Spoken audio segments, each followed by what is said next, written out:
Welcome into the IDP Guys Waiver Wire Show. As always, I am one of your hosts, Michael Sicoli, joined here by Axton Harding to talk about the Week 7 pickups, targets, everything you may need, offense, defense. We're going to get to it all, starting with the defensive end, and then go to the offense. I'll start off as well. Before I ask Axton how he's doing, if you guys have any questions throughout this entire stream, drop them in the chat. We'll get to them at the end of defense, at the end of offense, depending on which end it lies. We have a really exciting slate of football this weekend. Ton of one-score games, ton of quick comebacks, and a lot of names that we do want to get through because right now, entering Week 7, we have a lot of diamonds in the rough we're looking for. How are you doing today, Axton? Another week, another show, man. Chugging right along. How are you doing? I'm doing all right. It was a solid weekend for me. I somewhat enjoyed last night's game because of the defensive side of the ball. But offensively, still plenty of question marks with Denver.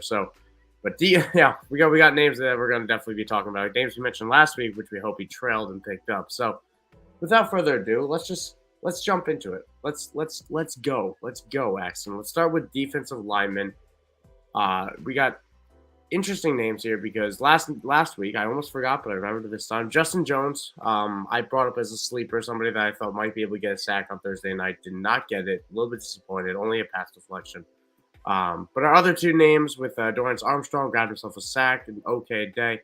Montez Sweat, if he was on your wire, is still available in around 60% of the leagues. Got a QB hit with a tackle and a sack. Had a really good game, big sack in that one as well. And then I throw out Deo Odeyingbo as a possible streamer with Kwity Paye out, but he was not the man getting the snaps, which is a little bit disappointing to see. But we'll look to bounce back on that last one and lean more towards the Montez Sweats and Dorrance Armstrong pickups this week. Let's start with one of these names that I know you were eager to put on there, Axton. So I'll let you kick it off.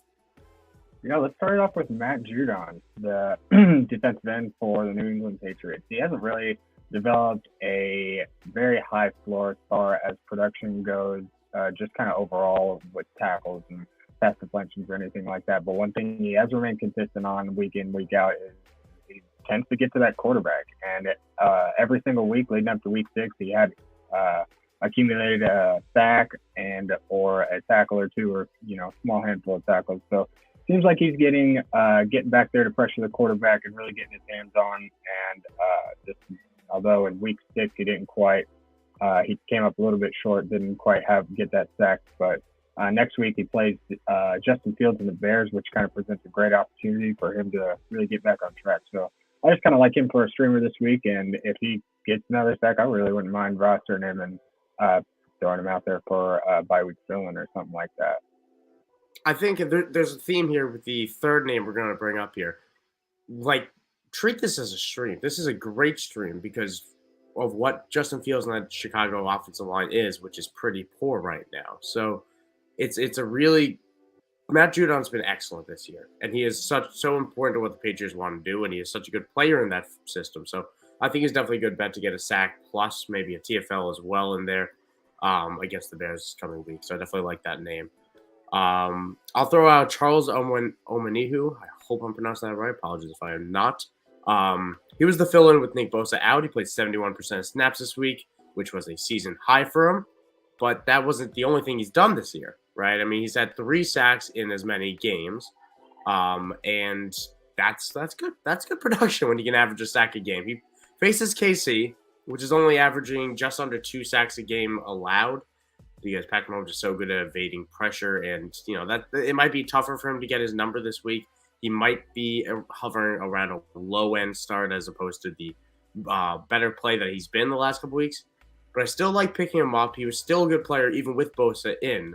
So I'm fine stashing him this week, and I want to play him against the Rams the week after. You might be able to wait a week, pick him up next week, but he's still a name I want to throw out, have on the radar because he's been very productive this season, good fit. A lot of injuries on that San Francisco 49ers defensive line, and he's been the biggest beneficiary of it. Yeah, absolutely. And going up against the Chiefs, they like to throw in some of those funky plays right in the middle of the field, whether it just be a quick shovel or a quick, play action to kind of divert the defense and then shove it right up the gut.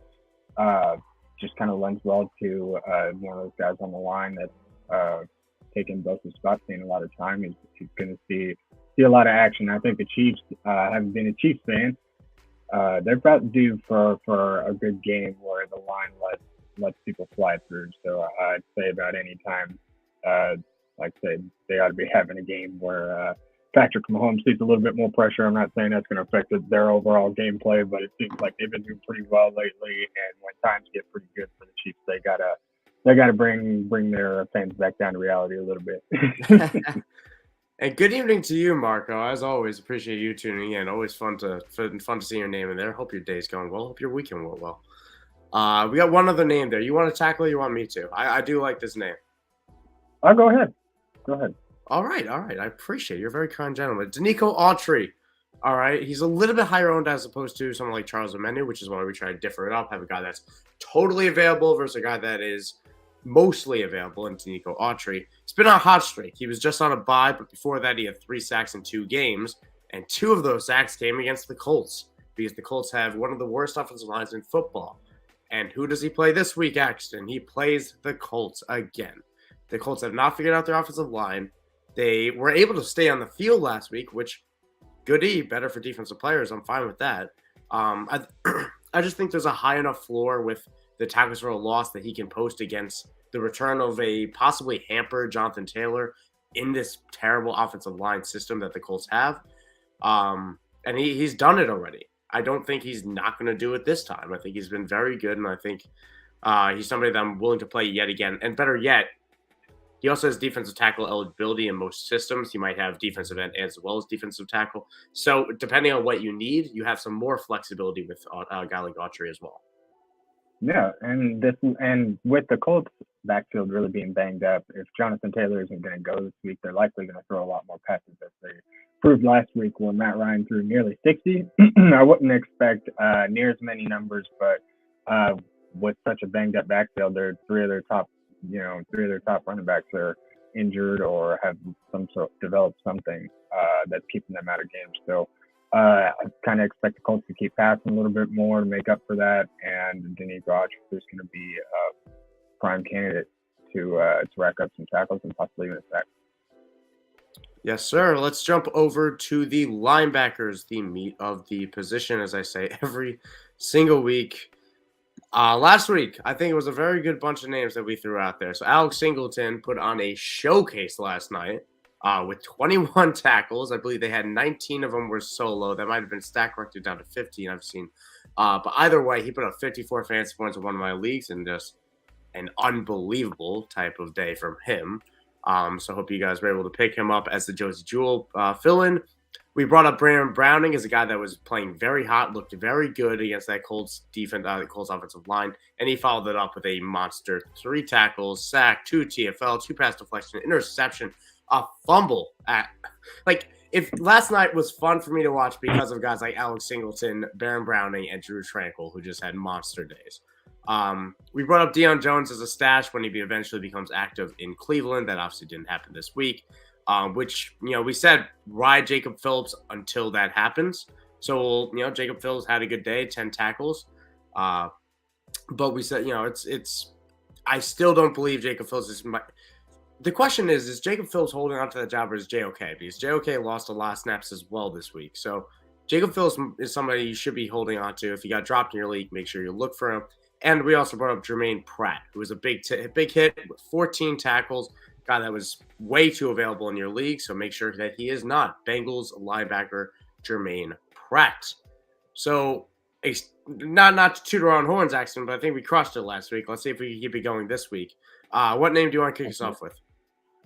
I'll go ahead and talk about Ernest Jones a little bit. He's kind of one of these guys we got on the list, plays for the Rams, and he's kind of had some up and down weeks. But leading up into the bye, at least lately, he's kind of seen his snap share kind of settle right around 75%. So he's seeing a large amount of snaps.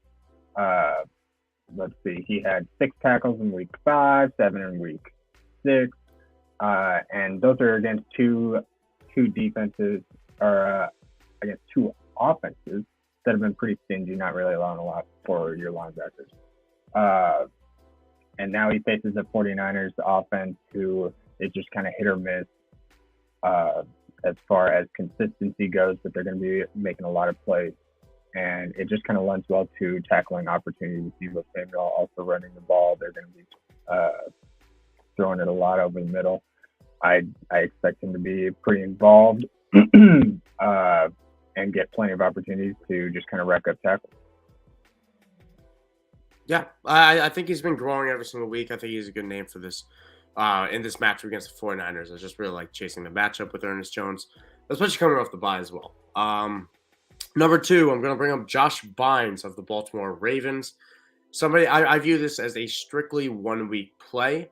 He's been okay of late. He's been solid. He has not been spectacular. He's been solid. And if you're looking for solid, I think you can get it again this week with Josh Bynes. He faces Cleveland, which is a solid matchup for the linebacker position. I like that he's had 6 tackles, 5 tackles, plus a TFL in his last 2 weeks. Again, I don't think the ceiling's there because the Ravens are rotating their linebackers with Patrick Queen, and Malik Harrison even saw himself get a jump in snaps around 40 to 50% last week, which is high for him. And Tyus Jones is also practicing for the first time since his Achilles tear last year. So if Tyus Jones is active in this game, I might just do hands off. Maybe I won't stream Josh Bynes, but I think he'll take another week to get back.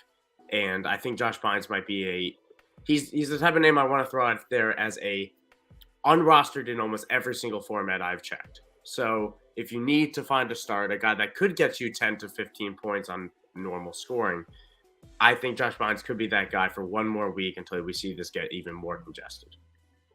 Yeah, absolutely. And with Jacoby Brissett and Cleveland kind of gaining some traction in the passing game, they did kind of fall back this week. So I kind of expect maybe him to kind of stay in that reality check realm where maybe he might lend well or might offer defensive backs for Baltimore a few more opportunities to make some deflections or just kind of get their hands on the ball in this next week.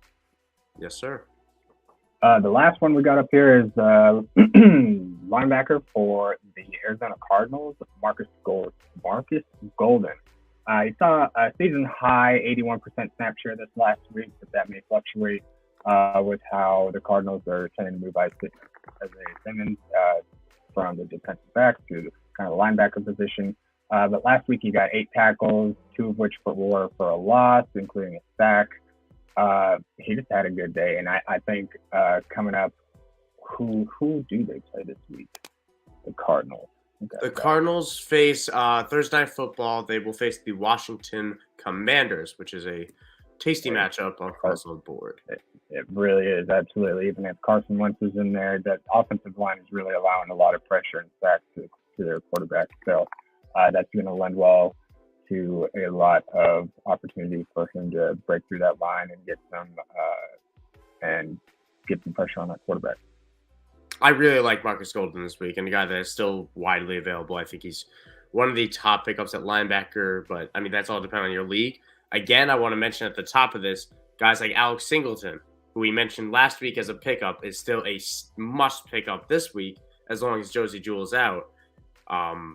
We didn't bring him up in this little three section because we read it brought him up last week, but it doesn't mean he wasn't a great pickup last week or this week as opposed to, same goes for Jermaine Pratt. Same goes for all the names that we listed that boomed last week. We think they'll all continue their form this coming week. Let's move on to defensive back. We are just crushing it so far, Axton. Keep the vibe going. Last week, we brought up Kyle Hamilton as somebody that people are bringing up as somebody that was going to break out with Marcus Williams being hurt. I said I didn't believe that because Kyle Hamilton has been, as much as I love him and as much as I think he figures it out, he has struggled in coverage. And that's what Marcus Williams does. That's what the free safety does. And we saw Geno Stone take that role at 75% of snaps. Chuck Clark kept his 100% going. There was no safety shakeup in Baltimore. So we said no to Kyle Hamilton. That hit. We also talked about stashing Justin Burris, who saw a very good 60 snaps. He only got 4 tackles on that. But I know you brought him up, Axton. Is that someone you're still holding on to this week? It's good opportunity, not exactly great production.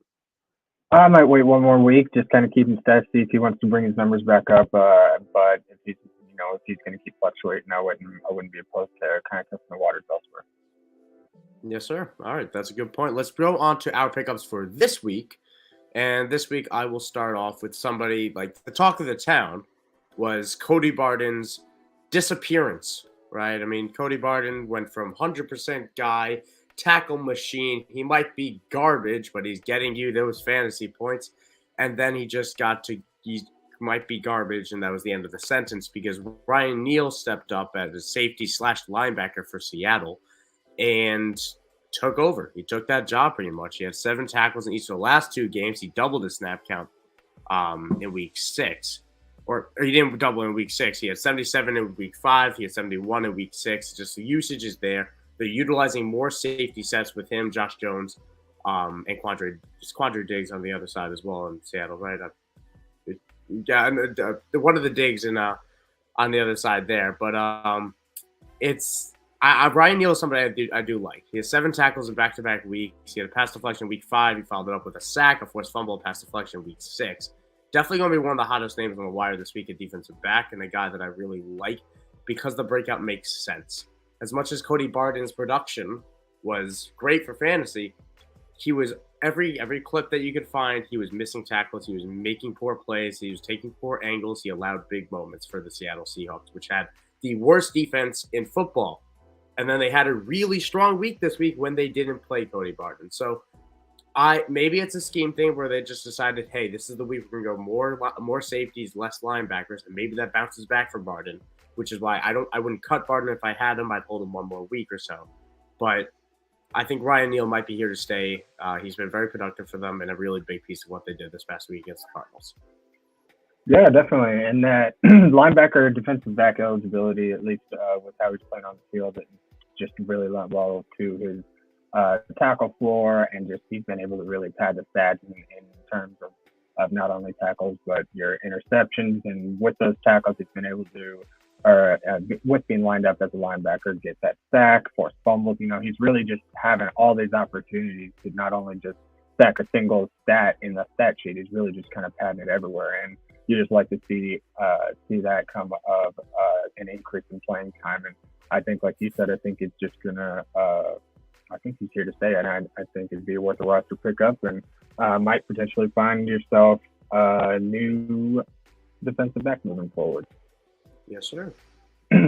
Up next, we'll talk about Shaquille Griffin for Jacksonville. In this last week, he had 9 tackles, two of which were for a loss, and he had a couple of pass deflections.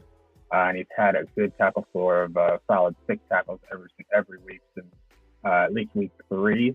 So you've got 4 weeks straight of just kind of solid production out of him. He's kind of been hyper targeted just mainly because he is struggling in coverage, but also on the flip side, and for fantasy purposes, that just really lends well to opportunities. The ball is going to be around him a lot, and he's just going to have all the chance in the world to either make plays, break up passes, just be involved. And you just kind of love to see that with his kind of usage, although it doesn't speak well to his football playing abilities. It speaks well to fantasy purposes. So definitely somebody you could target, maybe kind of stash for now.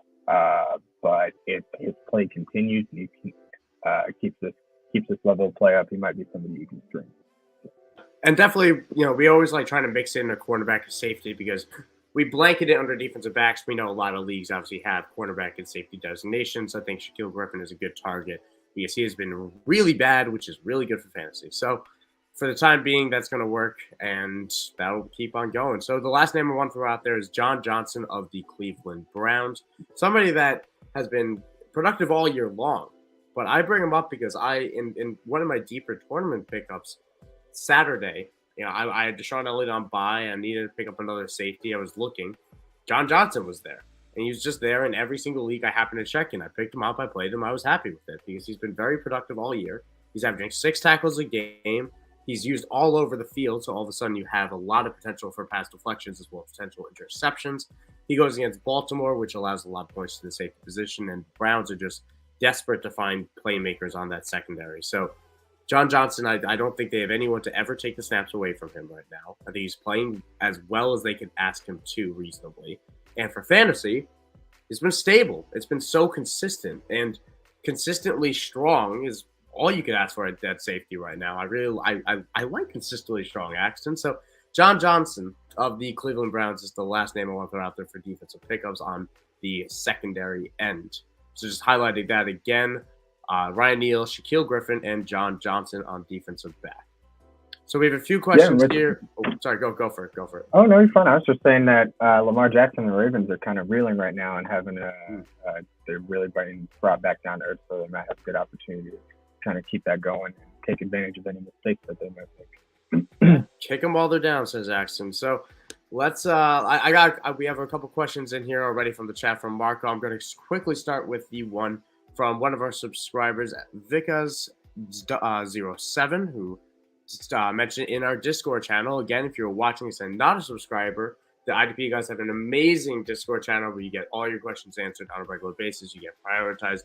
If you have anything, trade help, dynasty, redraft, IDP, offense, whatever you want. It's always, someone's always there to help you out. It's a lot of fun. I have a ton of fun even in our sports betting channel. Nothing to do with fantasy, just things like that.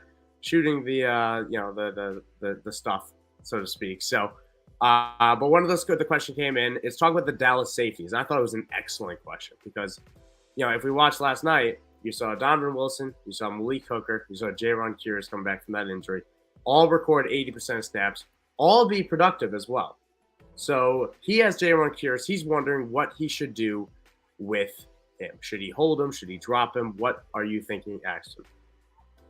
Personally, I've been looking at Donovan Wilson and rostering him here and there actually for like the last few weeks with kind of the up and down play you've seen from Jaron Kearse to this point in the season. I think it wouldn't be a bad idea to dabble in those waters. You might test it out. You're really not losing a whole lot, and you're gaining a solid floor.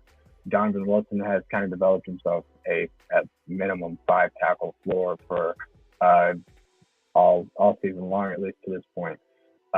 And if they're all getting about the same amount of snaps, you really want the guy that's just padding the stat sheet more consistently. I know that Malik Hooker had 12 tackles this last week, but as you and I kind of mentioned before, that's kind of an anomaly for him. You really don't see him flirting with double-digit tackles on a weekly basis.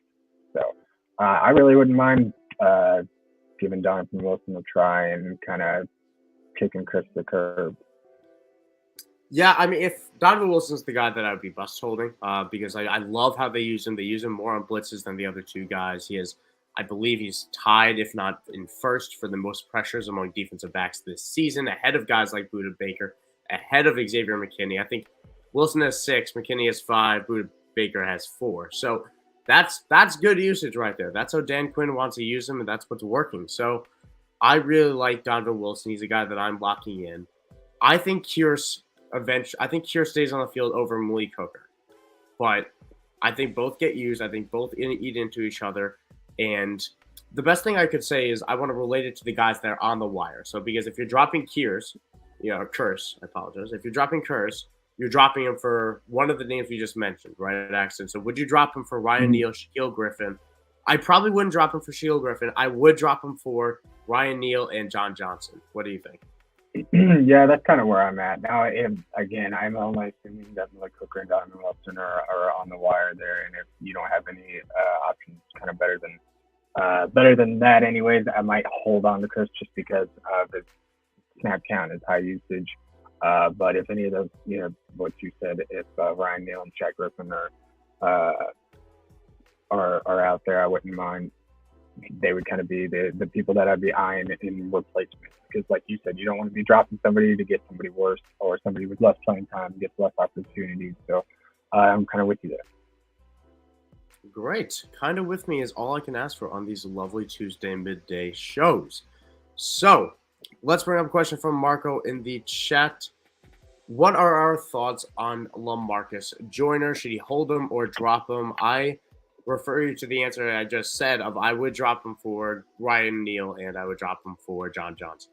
The way he's being used right now, he started off the year with, a bad tackle in a day, then he boosted with a little bit of tackles and then none of that. He's being used as a free safety, which is what he is. He's too far from the line of scrimmage to have reliable tackle numbers. His interceptions haven't come because he hasn't been a ball hog like that for years now. I'm willing to drop him with some confidence. I mean, he's been getting 100 snaps every single week, and he has not been doing it for fantasy every single week. It's just the uses that he has on the field. What do you think?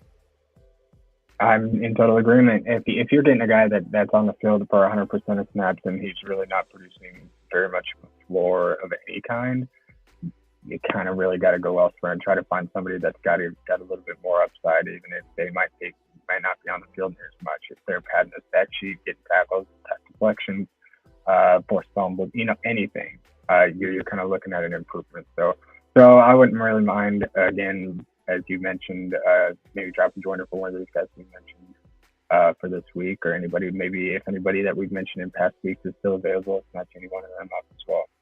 Yep. Another question from Marco, I'll mention as well before we get into this one. We're going to get into offense right after. QB, wide receiver, running back, tight end. We're going to get right into that, as well as answer offensive questions. So if you have any offensive questions or defensive even, drop them in the chat. We'll be sure to get to those as always. The question here is, you got Bosa, Burns, Kwity Paye, Derek Brown in Dynasty. I don't care which Bosa. You're not going to be dropping one of them. So I think this is a pretty easy answer. Would you drop one of them for JaMycal Hasty or Kenyon Drake? We're going to talk about Kenyon Drake in a bit. We're not going to be talking about JaMycal Hasty. I'll spoil you now. I would not be dropping any of those names for Kenyon Drake. All those names are borderline superstars in my eyes, right, at respective positions. Exactly, especially in Dynasty, you're talking about dropping a long-term asset for maybe a short-term fill-in, because Kenyon Drake isn't going to be around for very long, at least till for the time being. Like you said, we'll kind of get more into Kenyon Drake here in a little bit. I would steer entirely clear of JaMycal Hasty, at least for the time being. Yes, sir. All right, we're in agreement there. Let's transition on to offense.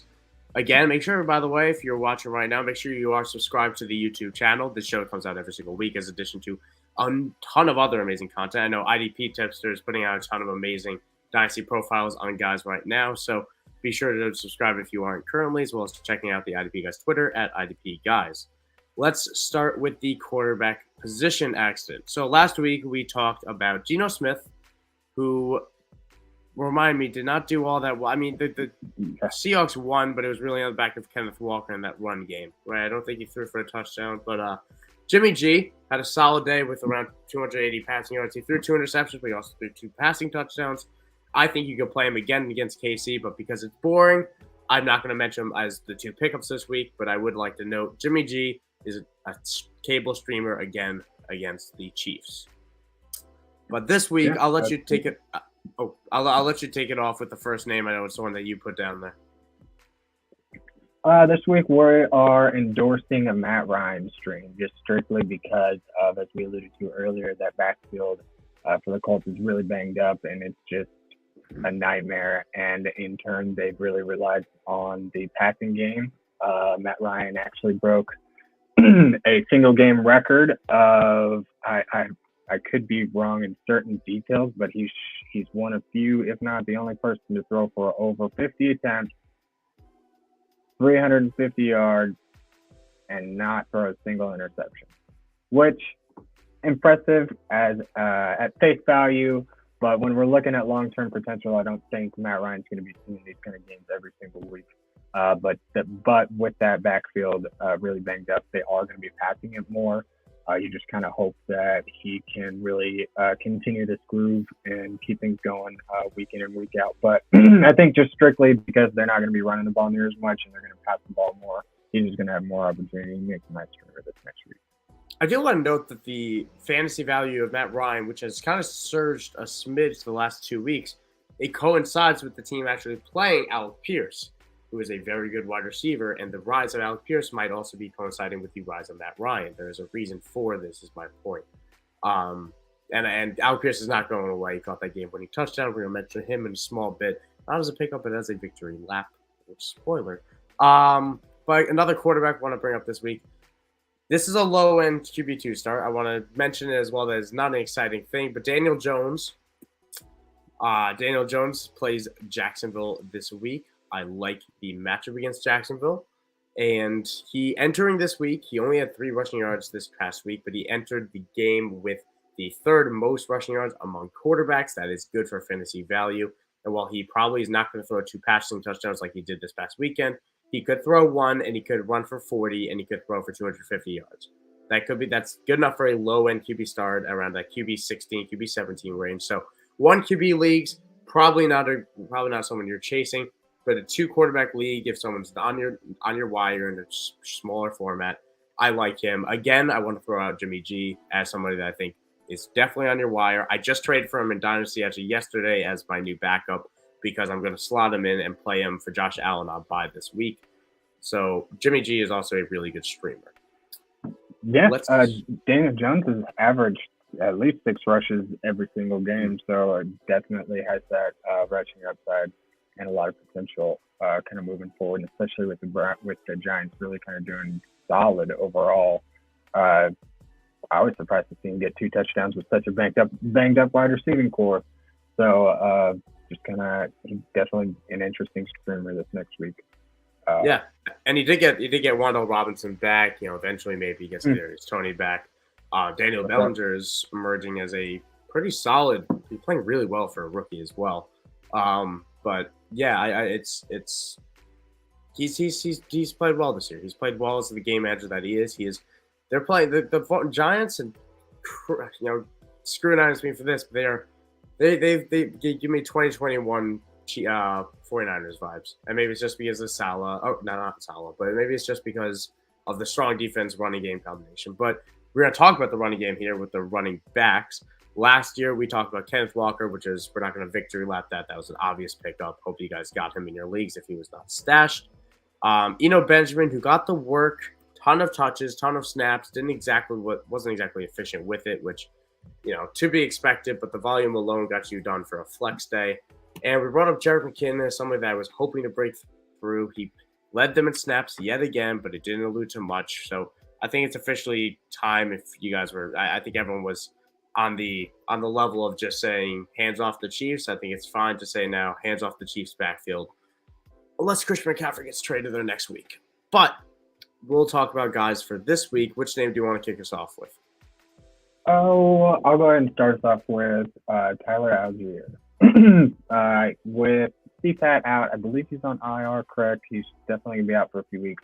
He split up, carries pretty well 50-50 with Caleb Huntley.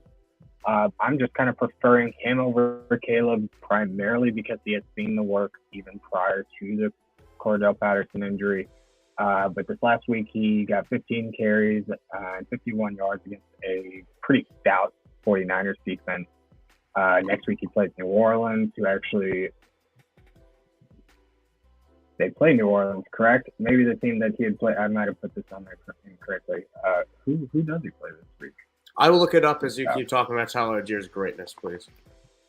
Oh yeah, absolutely. But he's just one of those guys that's now splitting. He's getting more touches, although splitting with Caleb Huntley. He has seen these double-digit numbers before. So I think they're just going to kind of ride the hot hand, but I think Algier is going to be the one that's probably going to get the first opportunity each game to go off. And just kind of with the passing game being really in and out, I think he's just going to have plenty of opportunity going forward and just overall coming out of that backfield. The Falcons face the Bengals this week, which is a good matchup for Algier. And while I could see the danger of him getting scripted out, I'm not worried about Caleb Huntley. I think Tyler Algier is a good – I really believe in Tyler Algier. I've always had. So I do like him. And go. Oh, no. That's kind of what my note on here was last week. Next week when he plays Cincinnati, they played against New Orleans last week, and they allowed Kamara to go over 100 yards. So there we go. Expect him to really keep getting those touches and stay involved, and he's just going to have better opportunity this week against the lighter defense. Good way to beat the Bengals is to keep Joe Burrow, Jamar Chase, and T. Higgins off the field. That'll happen with Tyler Algier. Kenyon Drake is the other name I want to bring up. Alluded to him before. J.K. Dobbins does not look right. He does not at all. This past week was a new low for Dobbins. He played horribly, and I think that knee is really bothering him. That's why we saw Kenyon Drake get as much work as he did, and he had a day. And the Giants' defense is no slouch. He still had 119 yards on just 10 carries and a touchdown, and he faces Cleveland in Week 7. That Cleveland defense has been a mess all year long.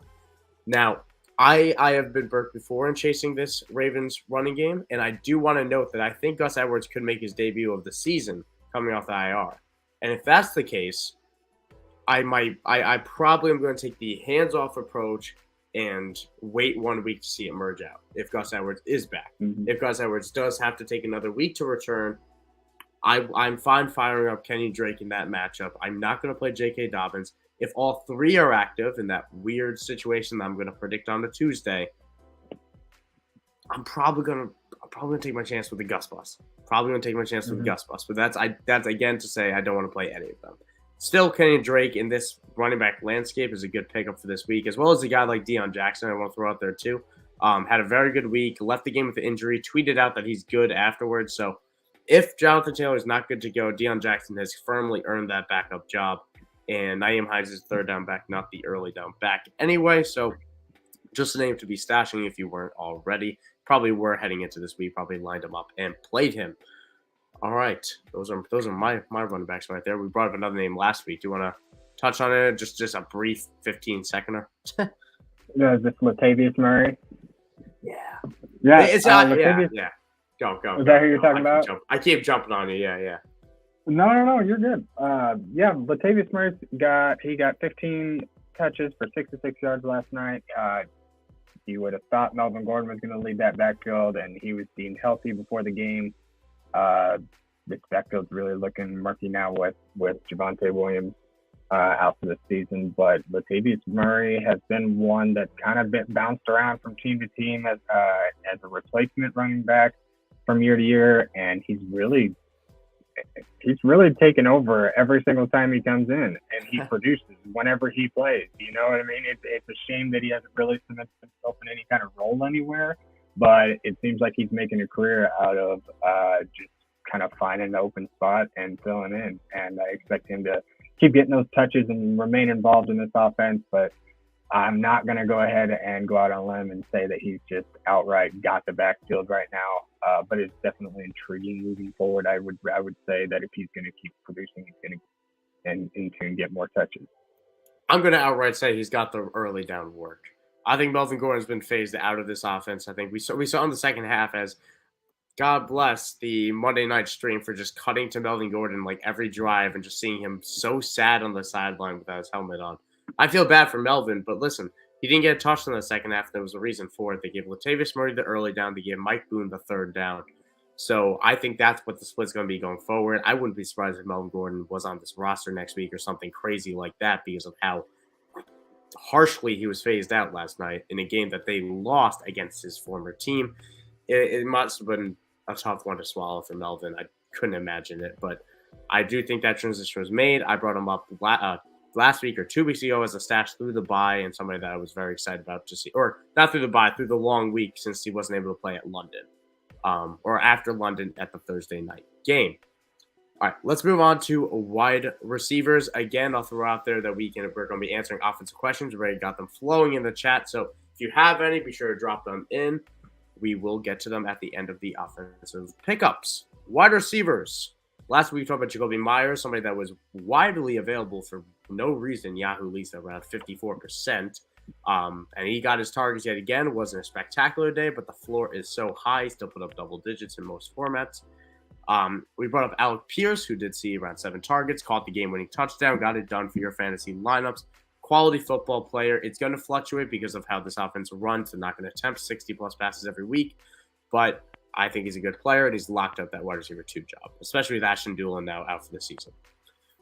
We talked about Josh Reynolds as a stash through the bye. We'll obviously see how that plays out this week. Talked about Rondale Moore. I tempered it a little bit. He obviously had a much bigger day.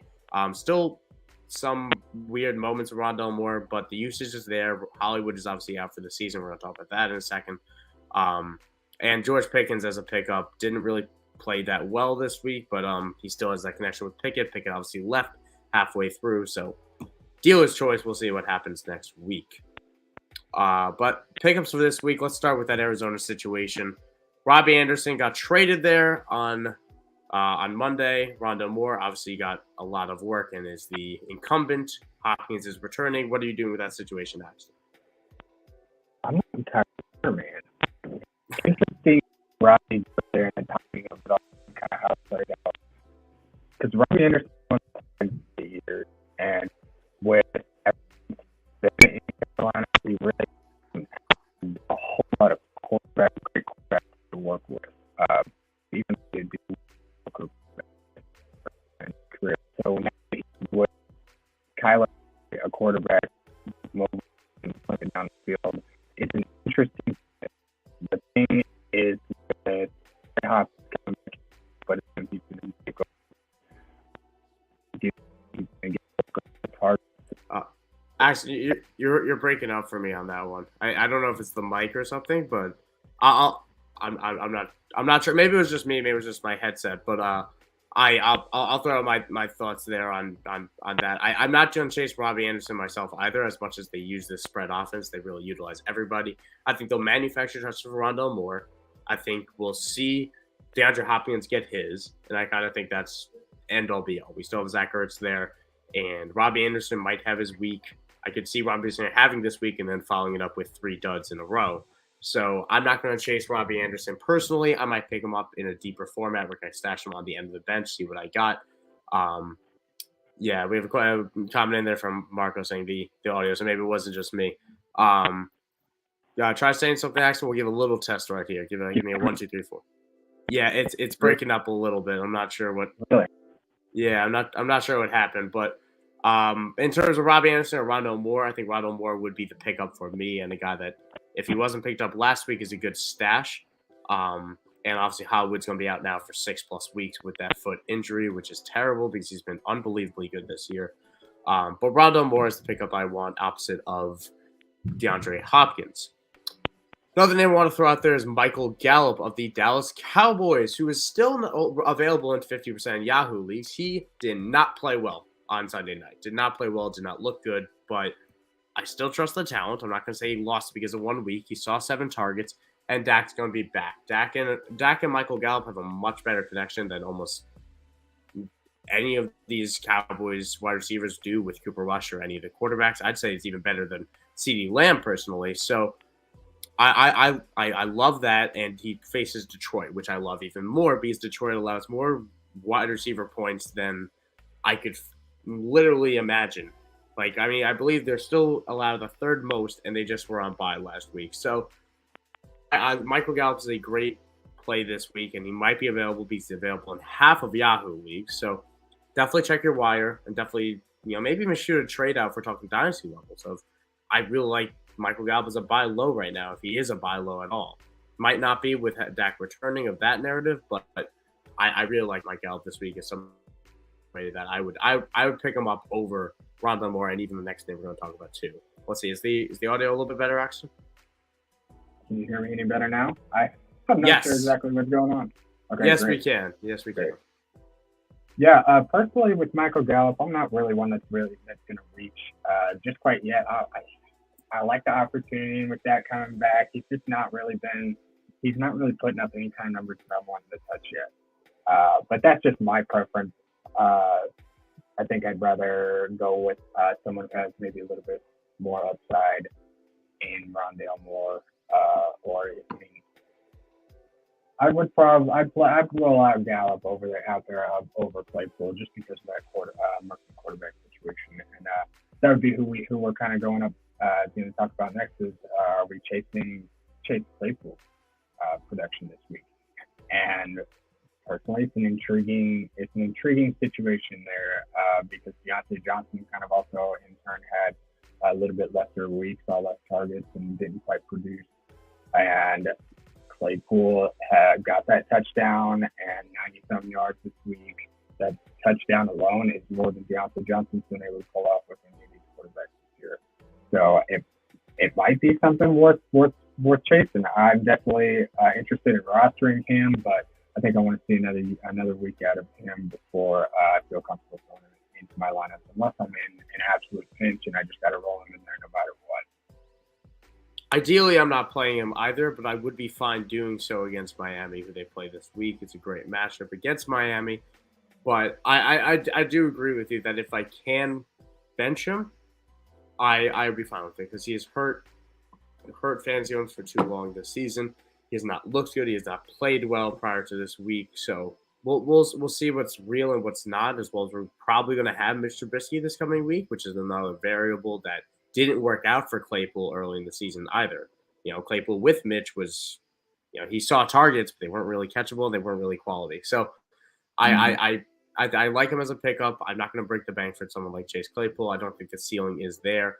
And it also does, for me at least, put George Pickens a little bit lower, especially when Mitch is playing, particularly with Mitch playing and not Kenny Pickett. So let's move on to the tight ends of this group. Some interesting names to throw out there. I'll start with someone like Robert Tanyan, who saw his route participation jump to a season high at around 78%.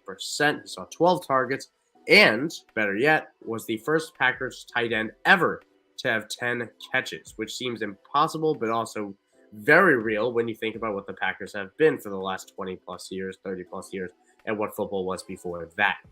So he faces Washington, which has been a tougher unit against the tight end because they've been so burnt by wide receiver across the board with those cornerbacks.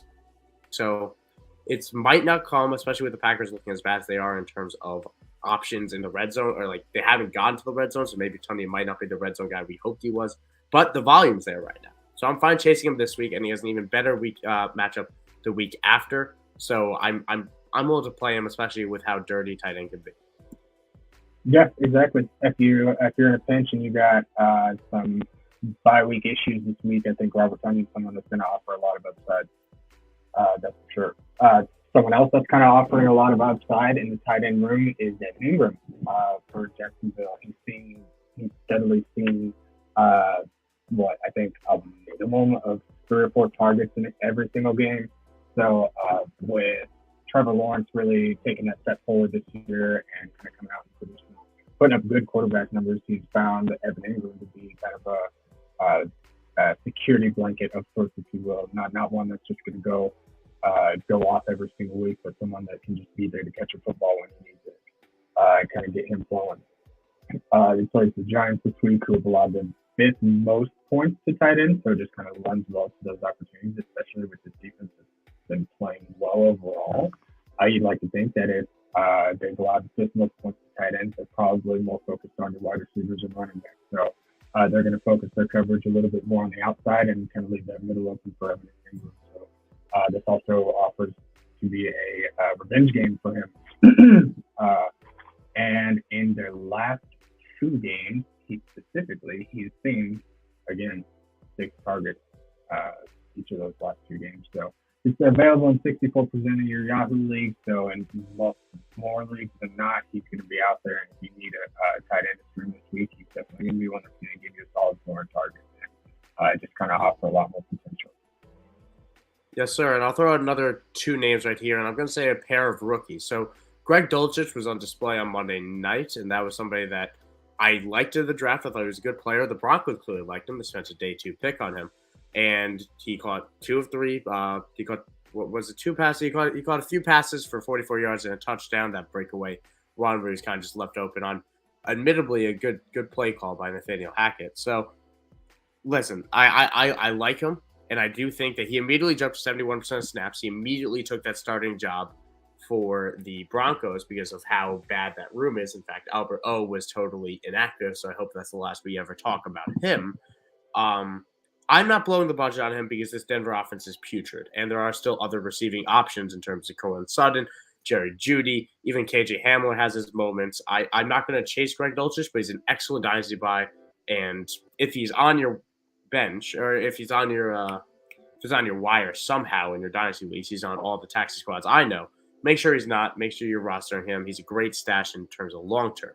Now, someone I'm more interested in for right now as a rookie tight end, which I never say, Jake Ferguson, Wisconsin tight end playing for the Dallas Cowboys. So a name that I think we heard called, and correct me if I'm wrong, Axton, I believe we heard Jake Ferguson's name said on the Sunday night broadcast at least 20,000 times because it felt like every ball that was thrown at him, he caught, and every ball that was thrown at him was thrown at him. So Jake Ferguson, if you don't know who he is a 4th-round tight end out of Wisconsin.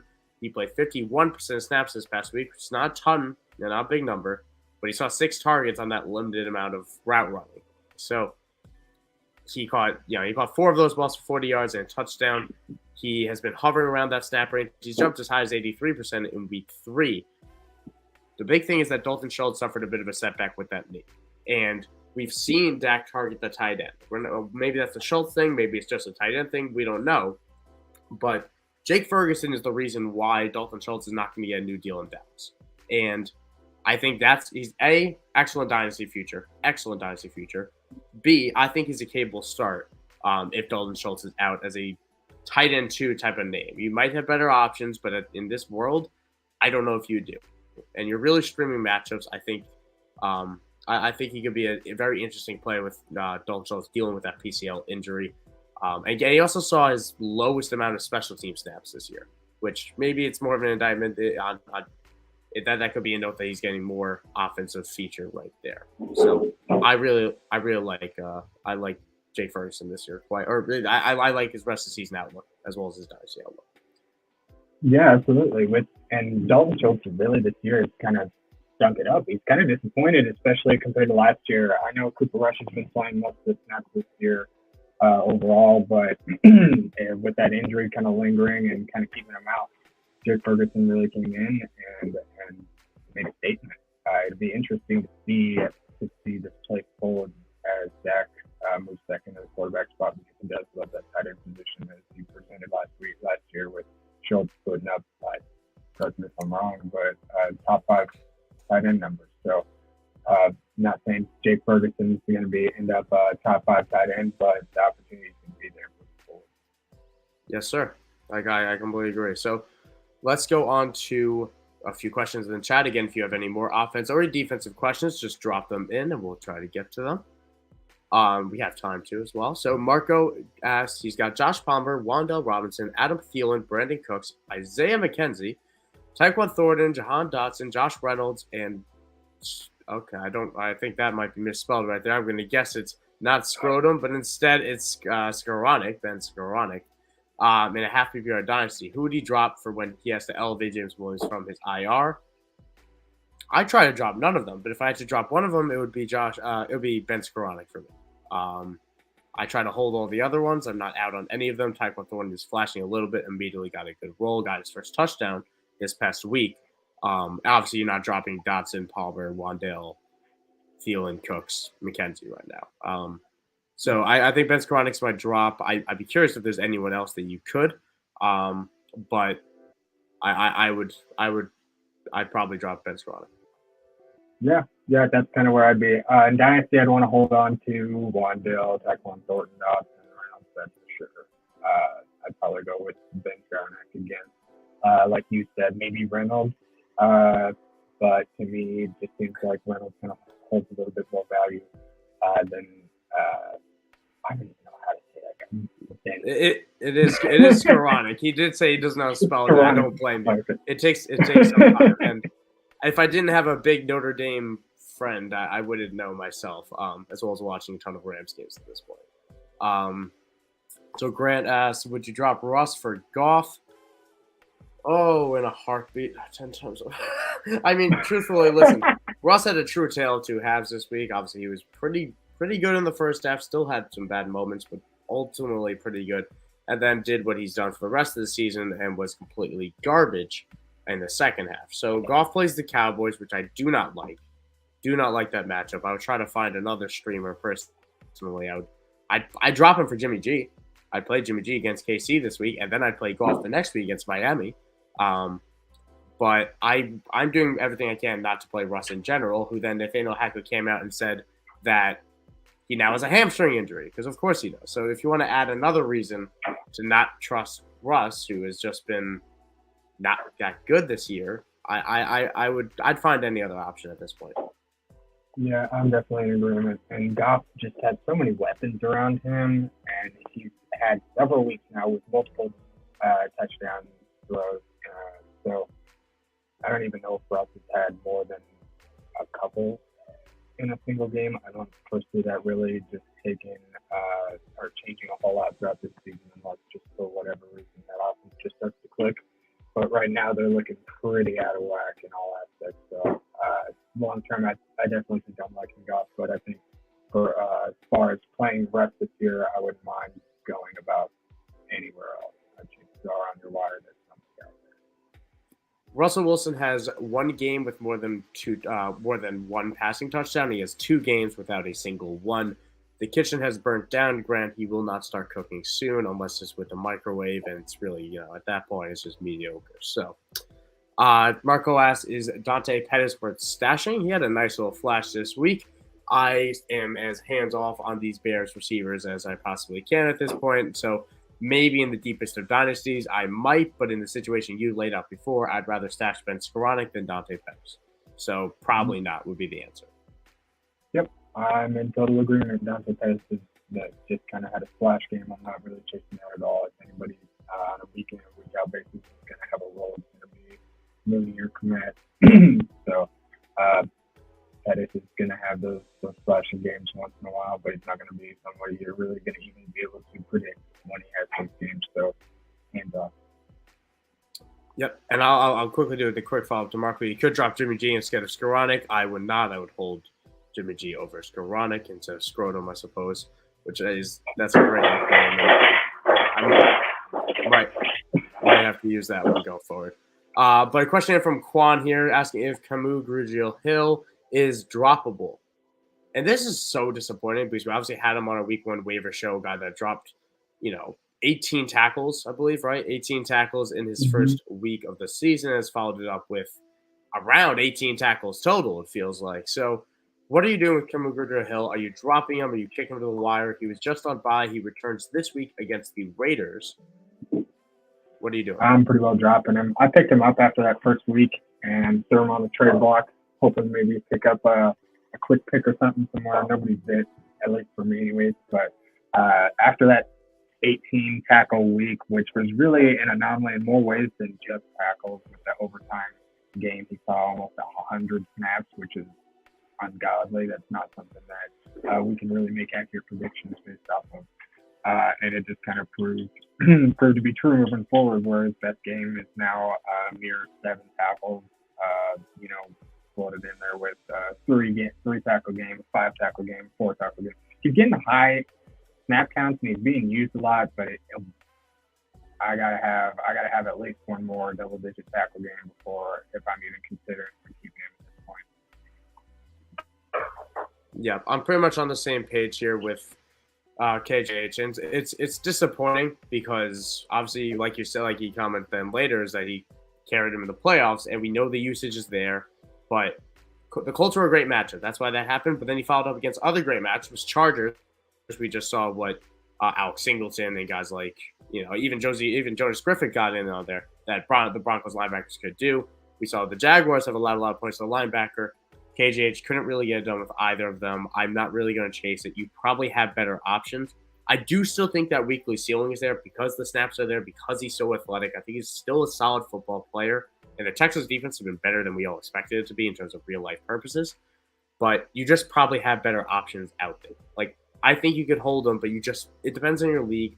But the names that we brought up last week, all of them, if you picked up and played, in terms of Jermaine Pratt, Alex Singleton, would have been 10 times more happy, and I think you could play those guys rest away. And I think we'll be able to find names like that throughout the season that will reliably provide you points more than KJH can.